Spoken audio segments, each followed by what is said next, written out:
Congress party సర్పంచ్లు అట్లాగే గ్రామస్థాయి నాయకులు బ్యాంక్ ప్రెసిడెంట్లు అందరూ కూడా వాళ్ళ భార్యల ఫోన్ నెంబర్లు ఎందుకు పోలీసులకి అంటే పార్టీలో తిరిగితే కనుక నీ మొగుడిని లోపలేస్తాం లేదా మీ నాన్న లోపలేస్తాం అని చెప్పని వాళ్ళ కుటుంబ సభ్యులను కూడా ఫోన్లు చేసి బెదిరిస్తాకి లేదా ఇప్పటికే మా ఫోన్లన్నీ కూడా ఎవరో చంద్రబాబు గారు చుట్టం అంట ప్రకాష్ ఏదో ఉంది ఆయన పేరు రమేష్ హాస్పిటల్ దగ్గర ఆఫీస్ పెట్టారు ఒక 17 మంది కానిస్టేబుల్స్కి జీతం కాకుండా మరొక ₹1,00,000 నెల నెల క్యాష్ ఇస్తున్నారు ఇవన్నీ కూడా టీడీపీ వాళ్ళు చెప్తున్నారు మీ ఫోన్లన్నీ కూడా రికార్డ్ అవుతున్నాయి పేరు నాని ఫోన్ ప్రతిదీ కూడా మొత్తం రికార్డ్ అవుతుంది మొత్తం వింటున్నారు ఇట్లా పేరు నానితో పాటుగా వైఎస్ఆర్ కాంగ్రెస్ పార్టీలో క్రియాశీలకంగా ఉన్న ప్రతి ఒక్కరి ఫోన్లన్నీ కూడా రికార్డ్ చేస్తున్నారు అదొక్కటే కాకుండా ఇవాళ మచిలీపట్నంలో మొత్తం కార్పొరేటర్లు కానీ గ్రామస్థాయి నాయకులు కానీ వాళ్ళ ఫోన్లు వాళ్ళ భార్యలవి పిల్లలవి ఫోన్ నెంబర్లని కూడా ఎస్పీ ఆదేశాల మేరకు కృష్ణా జిల్లా ఎస్పీ ఆదేశాల మేరకు పోలీసులు కలెక్ట్ చేస్తున్నారంటే అంటే వాళ్ళని బెదిరించడాకా లేదా వాళ్ళ ఫోన్లన్నీ కూడా రికార్డ్ చేస్తాకనేది మాకు అర్థమవుతుంది ఖచ్చితంగా మీరు ఇవాళ ఎన్ని తప్పుడు పనులు చేసినా మీరందరూ దోషులుగా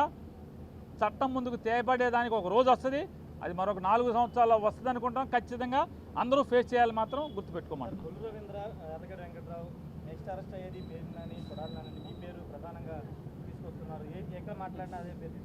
మీరు ఎవరో పేరు చెప్పారు అతను మంత్రి పదవి హోదా ఎలగబెడతాకి తప్పితే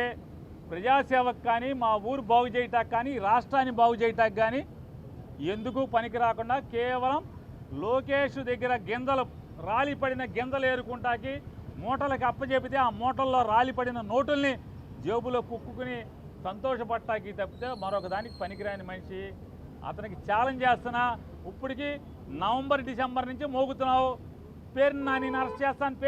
చేస్తాను నేను రోడ్లు వెంబడే తిరుగుతున్నా ఇప్పుడు కొడాలి నానిని పేరు నాని అరెస్ట్ చేస్తున్నావు ఏంటి బొంగులో నీ అరెస్ట్ వల్ల నా రోమం కూడా పోడదని నేను చెప్తున్నా కుల రవీంద్రకి మీరు కూడా పెట్టారు బెదిరిస్తూ ఉన్నాడు ఉద్యోగస్తుల్ని పోలీసుని ఏదైతే వాళ్ళ వంశీ గారి కేసులో గన్నవరంలో ఒక దళిత సోదరుడిని కిడ్నాప్ చేస్తే వాళ్ళ కుటుంబ సభ్యులు పెట్టినటువంటి కేసుకి పోలీసులు విచారణ చేసి అతన్ని అరెస్ట్ చేస్తే దానికి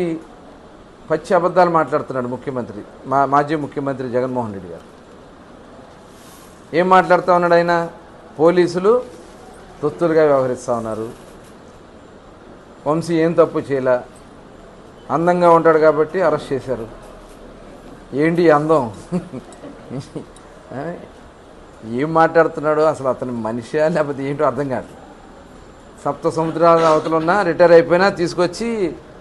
నిలబెట్టి కొట్లోడు తీస్తాండి ఎవరు కొట్లోడు తీస్తారు నిన్ను కూడా తీశారు కొట్లో 151 మంది ఎమ్మెల్యేలు ఉంటే నేను 11 మందికి ఓట్లోడు తీసి నుంచో పెట్టారు నువ్వు అసెంబ్లీకి ఎలాంటి భయం రేపు పొద్దున అక్కడ మీరు చేసినటువంటి తప్పిదాలన్నీ అక్కడ అధికార పక్షంగా మేము అడిగితే సమాధానం చెప్పలేవు కాబట్టి ఇవాళ నీకు అసెంబ్లీకి వెళ్ళి మాట్లాడతాక భయం ఇప్పుడు ఏదో కావాలని చెప్పి రాద్దాంతం నిన్న వెళ్ళి మిర్చి ఆడికి వెళ్తాడు గుంటూరులో మిర్చి ఆడికి ఏంటి మీరు ఎంత ఇచ్చారు రేటు ఇవాళ పరిస్థితులు ఏమున్నాయి కేంద్రం కూడా నేను ముఖ్యమంత్రి గారు కేంద్రానికి దగ్గరికి వెళ్ళి కేంద్ర వ్యవసాయ శాఖ మంత్రి గారితో కూడా మాట్లాడి మరి ఇవాళ ఉన్నటువంటి మిర్చికి గిట్టుబాటు ధర వచ్చే విధంగా ఆయన మాట్లాడుతూ ఉంటారు నువ్వు ఒక పక్క ఎలక్షన్ కోడ్ ఉంది కలెక్టర్ గారు వెళ్ళడానికి వీలేదని అనుమతులు తీసుకోవాలని చెప్పడం జరిగింది పోలీస్ అధికారులు చెప్పారు మాకు బందోబస్తు ఇవ్వలేదని చెప్పి ఇంకా మాట్లాడతారు పెయిడ్ ఆర్టిస్టులను తీసుకొచ్చి అక్కడ రైతులుగా నిలబెట్టి వాళ్ళతో మాట్లాడిస్తారు ఇదంతా కూడా మొత్తం కూడా వాళ్ళ ప్రజలకు అర్థమవుతుంది వాళ్ళు చేస్తున్నటువంటి ఐపాక్ డ్రామా మరొక ఐపాక్ డ్రామాలు చేయడానికి వస్తున్నారు మీ డ్రామాలు ఎవరు కూడా నమ్మే పరిస్థితిలో లేరు ఎవరు కూడా తప్పించుకోలేరు ఒక ఆయన మాట్లాడతాడు